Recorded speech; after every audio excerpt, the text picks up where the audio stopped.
When we talk of year and harvest, it brings back a memory of mine. And about 50 years ago, when I was very small, because I spent most of my younger days between city living and the country upstate New York. My grandfather at the time had retired from the railroad and was going to devote more time to doing a little farming and stuff just for fun. I guess that was his idea of fun. I couldn't see the point. I see it less today. But he raised a few hogs. He would have chickens, for the eggs, and he also had a small vegetable garden where he was growing pole beans and pumpkins and things like that, potatoes, radishes and stuff, turnips. I'm remembering this.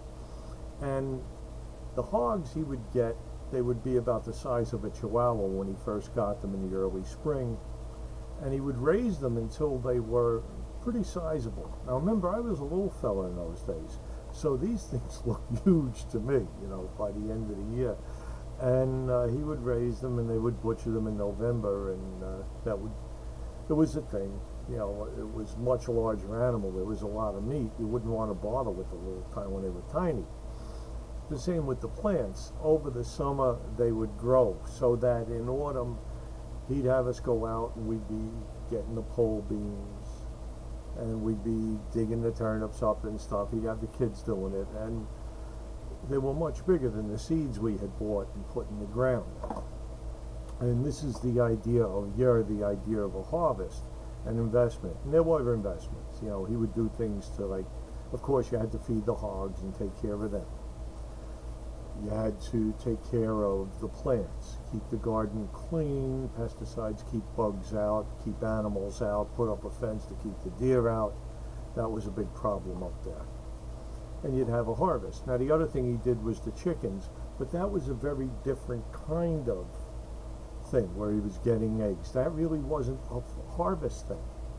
It was a daily thing, and that was a lot closer to the Pharaoh. What we're talking is more the Jer Rune, the idea of harvest.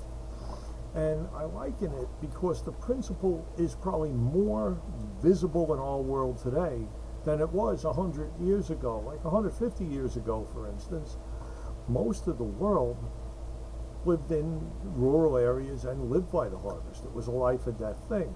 Now we've become more urbanized, and the harvesting is done by larger and larger companies and such.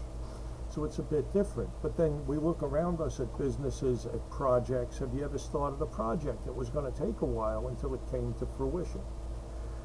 I just was made aware now of a project where to help veterans, and this project goes on, but it is in the form of a harvest. You make the investment, you get these guys, and you help them to the point where they're more on their own. Guys who had been wounded and are having trouble basically getting back on their feet. There's a harvest there, and it takes time.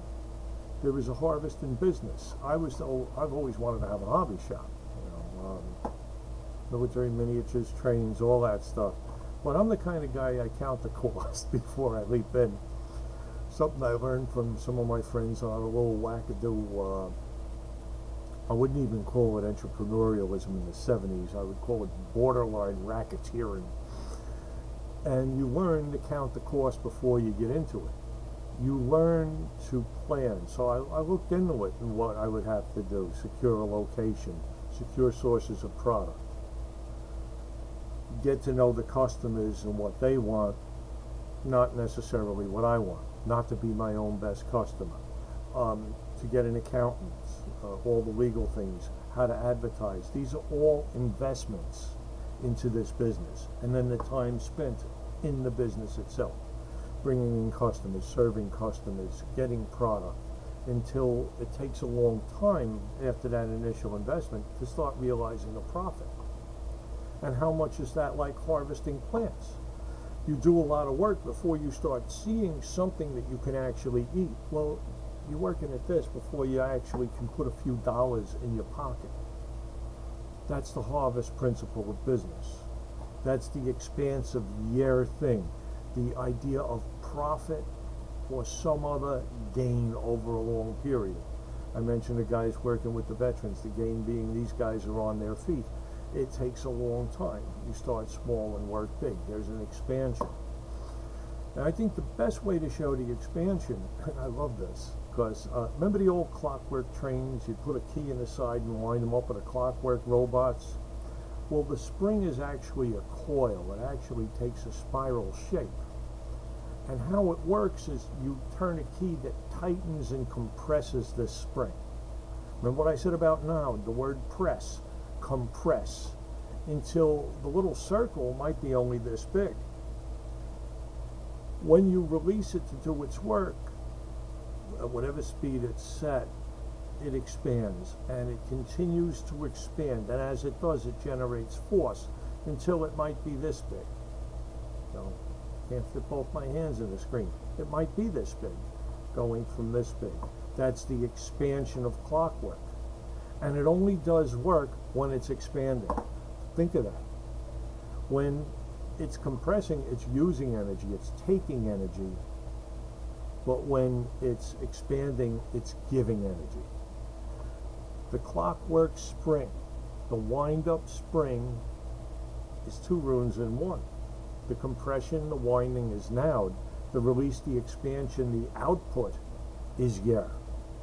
And if you can grasp that principle, you got an idea of the rune. Jer is something where there's profit over time, where there's gain over time, and it's not a free ride. Whenever you use the word investment, whether you're investing in your child's college in the future, you want to gain funds for that. When you're investing in a business, when you're investing in a project or a plan, there you go. There's Jer at work. The Jer rune isn't all that mysterious, and there are many other aspects of it, but this is the one you should consider. One other thing, Jer does mean a year, so it is an amount of time. In readings and such, you get it, it means a long time sometimes. Dag is another rune. It means a day, a short time. But these are not runes of time. Rado is the rune of time and space. And what slows down Rado? Inertia. Rado being speed, Naud being inertia. Whereas with Jer and Dag, inertia never enters the picture. A little subtle nuance.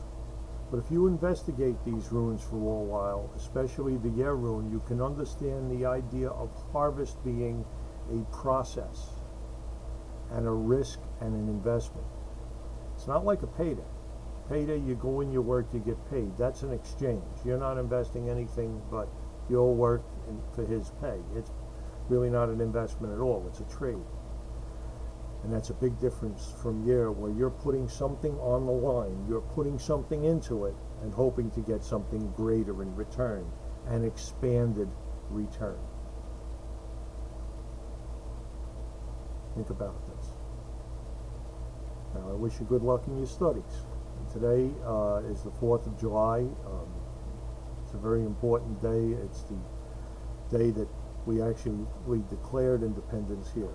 So I ask you today to remember those who put everything on the line as an investment for the country that we have now. Have a good one. This is Uncle Thor.